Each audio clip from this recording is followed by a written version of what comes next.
Será que as lágrimas podem atrapalhar a passagem de um desencarnado? É o que vamos ver neste vídeo. Mas antes, deixe lembrar que intolerância religiosa é crime. Denuncie. Diz que sim. Quem não denuncia compactua com essa triste realidade. E se você ainda não me segue, siga o canal, dê seu joinha e clique no sininho para receber todas as notificações. Pois estou sempre trazendo assuntos sobre a espiritualidade e sobre o místico. Em 1970 e 1971, Chico Xavier respondeu ao vivo a perguntas sobre a espiritualidade e o mundo espiritual, no programa Pinga Fogo, da extinta rede Tupi de televisão. E uma das perguntas foi justamente sobre as lágrimas por um desencarnado. Pergunta muito triste. Diz ela: perdi um filho há 1 ano, choro muito. Quero saber se as minhas lágrimas estão prejudicando meu filho. Quando as lágrimas nascem do nosso reconhecimento a Deus pelos benefícios que recebemos, quando as lágrimas refletem a nossa saudade tocada de esperança, os nossos amigos desencarnados nos dizem que as lágrimas fazem a eles muito bem, porque elas são luzes no caminho daqueles que são lembrados com imenso carinho.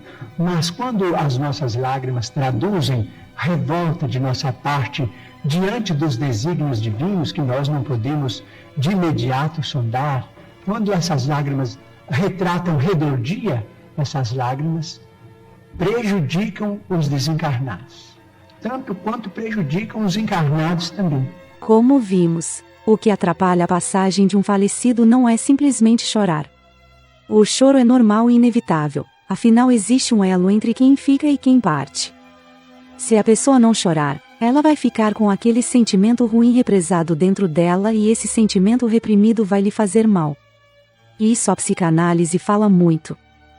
É preciso viver o luto de quem se foi. É preciso chorar sim, é preciso sofrer tudo o que devemos sofrer, botar todo o sentimento para fora e ficarmos aliviados depois, sem nenhum sentimento acumulado dentro de nós. O que atrapalha a passagem do falecido é a não aceitação da morte de quem se foi. E nesse caso, é o chorar de revolta.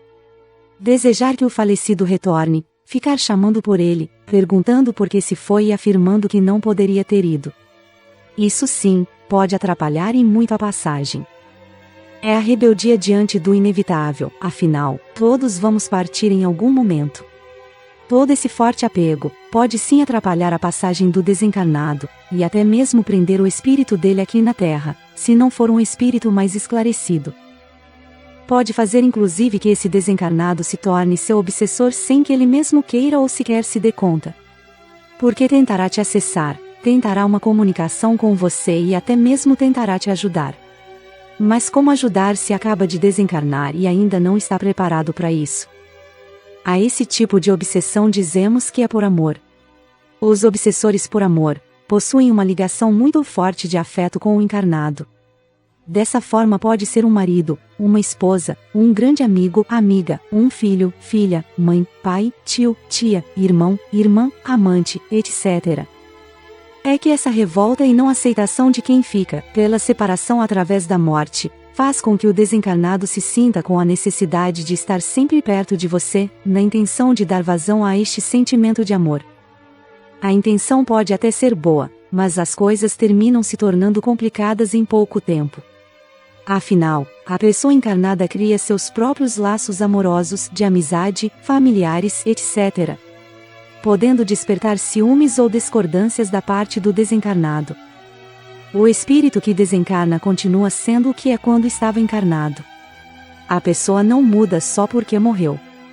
Ela só perdeu o corpo físico, mas continua conservando as mesmas características de quando era viva. É como uma pessoa que tem uma casa e de repente fica sem ter onde morar. Ela vai mudar completamente sua maneira de ser, só porque perdeu a casa? A evolução de qualquer espírito se dá com o tempo, com a aprendizagem, com o entendimento e discernimento. Uma criança no ensino escolar não faz doutorado. Ela entra no ensino infantil e com o tempo se forma, ou não, em uma faculdade até fazer o doutorado. Assim é com o espírito. Ele precisa ir aprendendo para evoluir. E um espírito, até os mais evoluídos, continuarão sempre a evoluir, porque tudo no universo se modifica e tudo está sempre em eterna evolução. Não podemos nos esquecer de que Deus disse a Moisés que ele era o Alfa e o Ômega, o primeiro e o derradeiro, o princípio e o fim. Apocalipse 22, versículo 13. Ele é o derradeiro dentro de sua espécie, pois nós somos imagem e semelhança dele, não somos ele. E somos imagem e semelhança na energia. Um espírito é uma energia.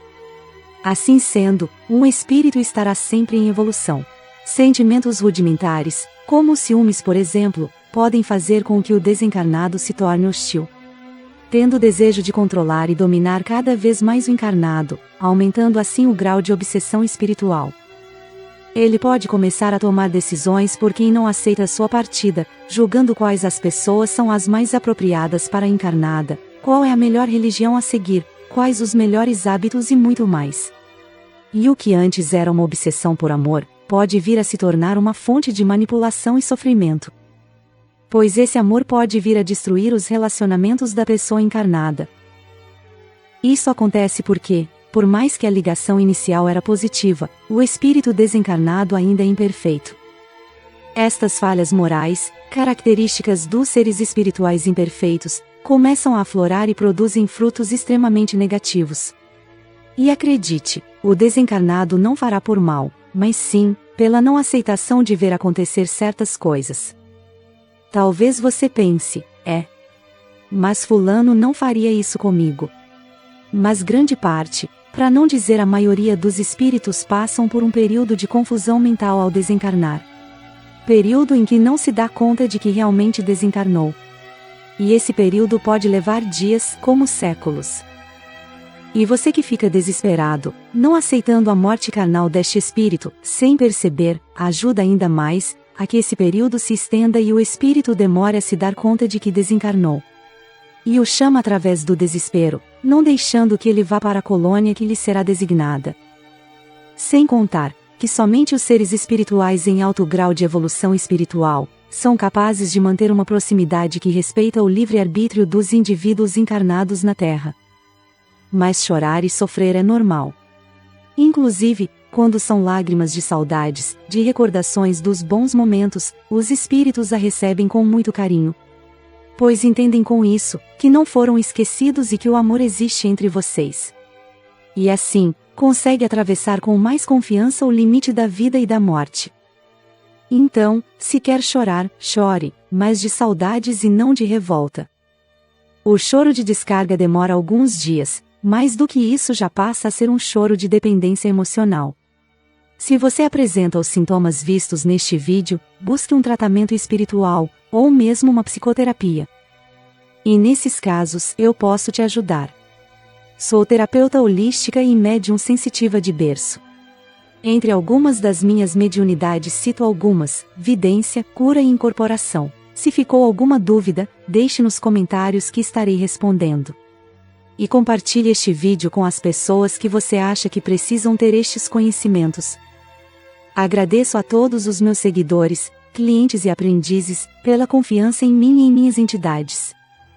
Sou Elvira Bastos, maga e sacerdotisa na alta magia. Sacerdotisa da bruxa Évora. Da mesma mestra de São Cipriano na alta magia e trago comigo a linha de São Cipriano.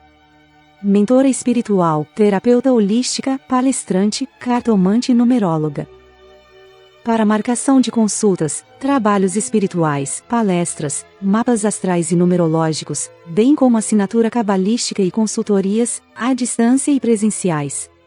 Cursos online de magia, de desenvolvimento mediúnico e de empoderamento, entre em contato através do WhatsApp 32 99 100 98 54.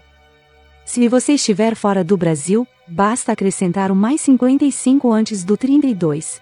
Um beijo de luz e que o Pai Maior te abençoe. Nos vemos no próximo vídeo.